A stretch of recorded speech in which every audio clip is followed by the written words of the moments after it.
Hi, thanks for tuning in to another Waltham Abbey Greens update for this one for December. Hopefully, as I usually say, this will be shorter than the last ones because they have been a bit long.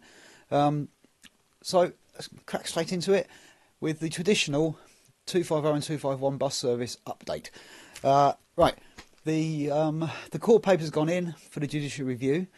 So it's been stayed to the 13th of February, which gives us a chance to speak to the County Council and hopefully come to some sort of arrangement.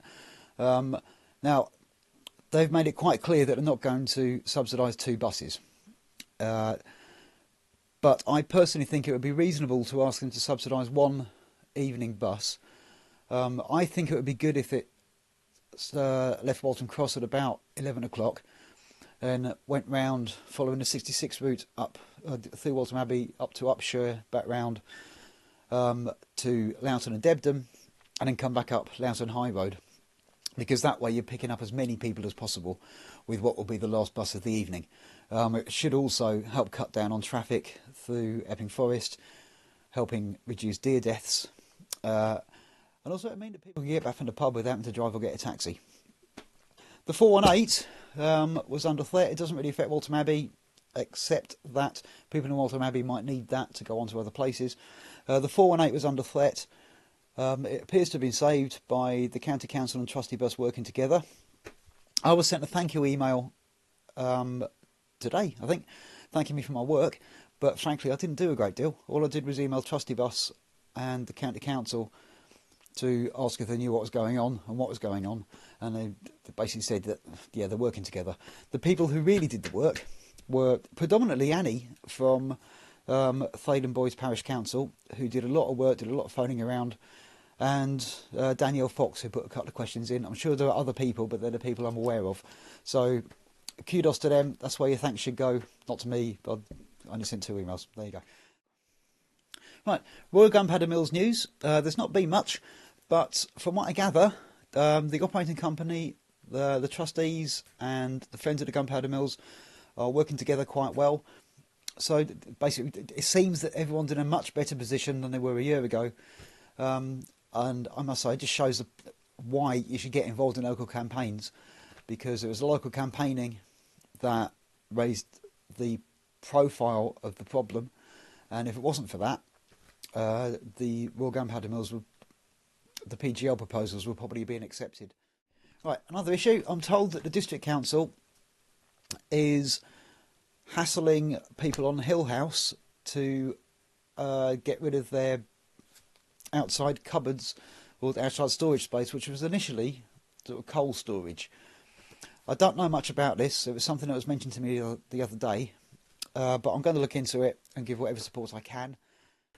All right, World AIDS Day was on Friday.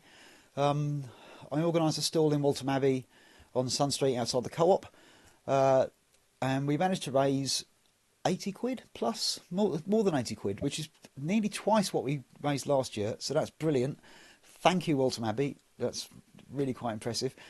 The other thing was the Unite Community Day of Action to stop and fix universal credit.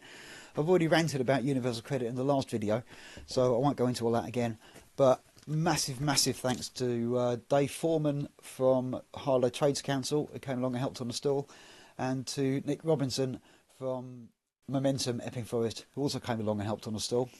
But it was really good to have a bit of cross-party cooperation and whatnot, to be on the stall. And it was also great that so many people were aware already of what was happening and what the problems were. And you know, you'd start explaining to people, we're here about universal credit and the problems that they already know, and they signed the petition. They signed a petition without much prompting, frankly. So thank you to everybody who did that. Unite Community, you know, please join if you can. We're there to support unwaged people, so that's people between jobs, carers, retired people, disabled people, basically anybody who's unwaged, we're there to support. It's only 50p a week. So yeah, Jenny Jones came down to Buckhurst Hill last Saturday and was really good. Unfortunately, I missed most of it, through having an absolutely horrendous hacking cough. But Yeah, they had a good chat at the Green Owl Cafe. Thanks, Jenny, for coming down. Thanks to everybody who helped on the day. Another little Green Party thing.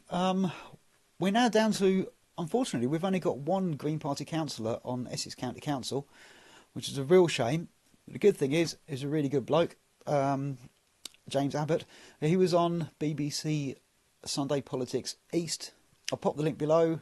It was 45 minutes in.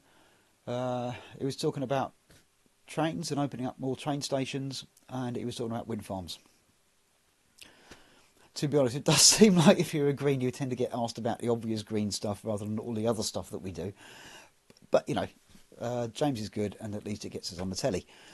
So, I think that's pretty much it.